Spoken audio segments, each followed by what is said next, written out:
Assalamualaikum warahmatullahi wabarakatuh. Apa kabarnya teman-teman yang hebat pada pagi hari ini? Alhamdulillah luar biasa bersama kita semua. Oke, yes, Allahu Akbar, yuk. Oke, Alhamdulillah. Sebelum kita mulai belajar, kita berdoa dulu ya. Sikap berdoa, tangan diangkat, kepala ditundukkan, berdoa dimulai, membaca doa ditambahkan ilmu.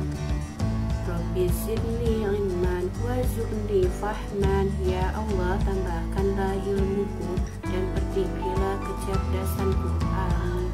Rabbi syrah li sadri wa yassir li amri wahlul 'uqdatam min lisani yafqahu qawli. Amin. Nah, Ibu hari ini akan menjelaskan materi tentang usaha kelompok. Nah, usaha kelompok adalah usaha yang didirikan oleh 2 orang atau lebih. Nah, adapun jenis-jenis usaha kelompok, Ibu akan menjelaskan 5. Yang pertama, ada badan usaha milik negara atau BUMN. Yang kedua, ada firma atau FA. Yang ketiga, ada persekutuan komanditer atau CV. Yang keempat, ada perseroan terbatas atau PT. Yang kelima, ada koperasi. Oke, nah pertama, Bu Dija akan menjelaskan usaha kelompok yaitu BUMN. BUMN atau Badan Usaha Milik Negara adalah usaha yang sebagian besar modalnya atau seluruh modalnya berasal dari negara. Tujuan dari pendirian BUMN sendiri adalah untuk melindungi kepentingan rakyatnya, yaitu berupa pemenuhan kebutuhan dan meningkatkan kesejahteraan rakyat. Nah, adapun contoh perusahaan yang menjadi BUMN, yang pertama ada PT Pertamina yang bergerak di bidang minyak dan gas bumi. Yang kedua ada PT Garuda Indonesia yang bergerak di bidang transportasi atau penerbangan. Yang ketiga PT PLN yang bergerak di bidang listrik. Yang keempat ada PT KAI yaitu yang bergerak di bidang transportasi. Inilah gambarnya. Oke. Yang kedua yaitu firma atau FA. Firma adalah usaha yang dijalankan oleh 2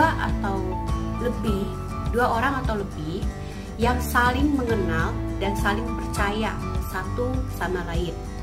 Nah, firma ini dijalankan oleh seluruh anggotanya. Jadi anggotanya berperan aktif.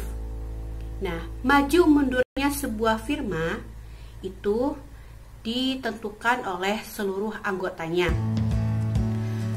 dan ditanggung bersama.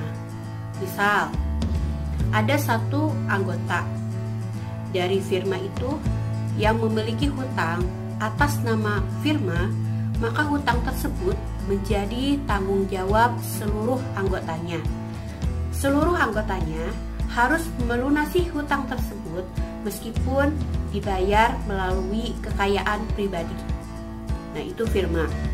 Contoh dari firma, ada firma dagang yang bergerak di bidang menjual produk seperti perusahaan Diadora dan perusahaan Nike.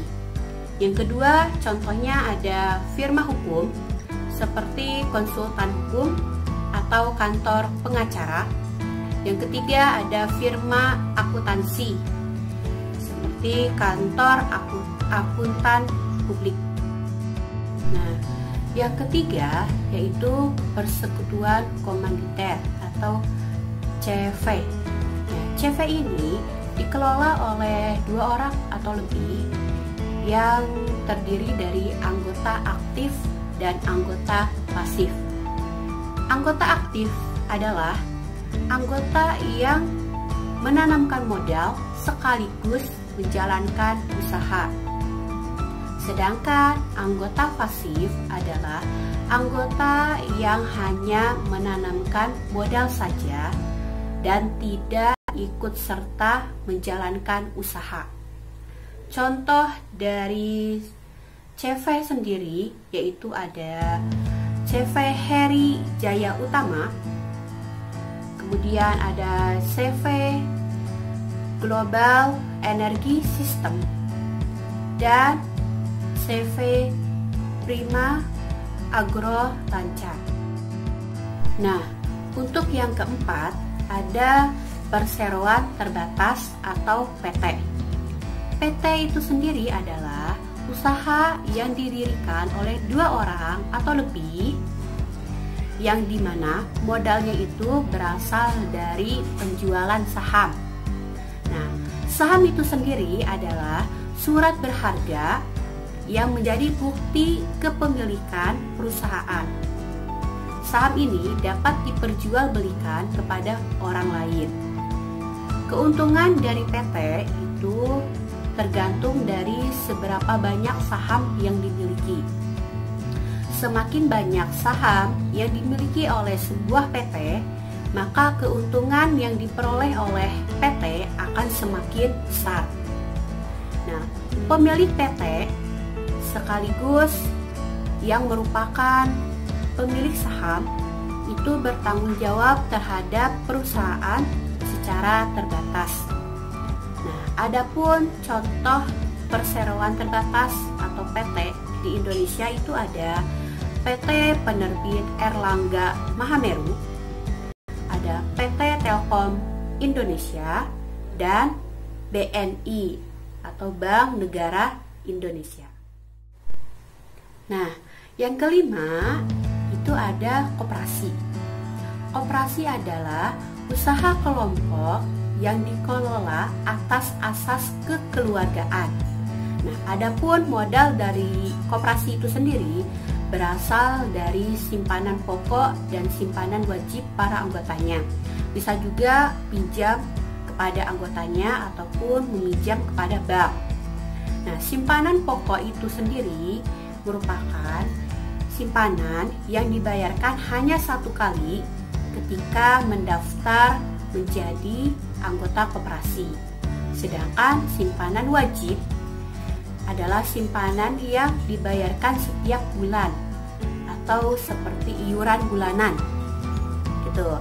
Adapun tujuan dari membangunnya koperasi adalah untuk memenuhi kebutuhan anggotanya, kemudian untuk mensejahterakan anggotanya, dan ikut serta dalam membangun perekonomian nasional, sehingga terwujudnya masyarakat yang adil, maju, makmur, dan sejahtera. Nah, koperasi itu sendiri menjual berbagai macam kebutuhan, seperti contohnya koperasi sekolah yang menjual berbagai macam perlengkapan sekolah, dan ada koperasi unit desa atau KUD yang menjual menyediakan bahan-bahan pertanian. Nah, itu dia usaha kelompok yang sudah Bu Jija jelaskan. Ada 5, ada BUMN, kemudian firma, kemudian CV, terus ada koperasi, dan terakhir tuh PT. Ya, semoga video ini bisa membantu teman-teman dalam memahami materi kita kali ini. Jika ada pertanyaan, boleh teman-teman tanyakan kepada Bu Jija lewat Japri ya, melalui via WhatsApp. Oke, sekian yang bisa Bu Jija sampaikan. Kurang lebihnya mohon maaf. Wassalamualaikum warahmatullahi wabarakatuh.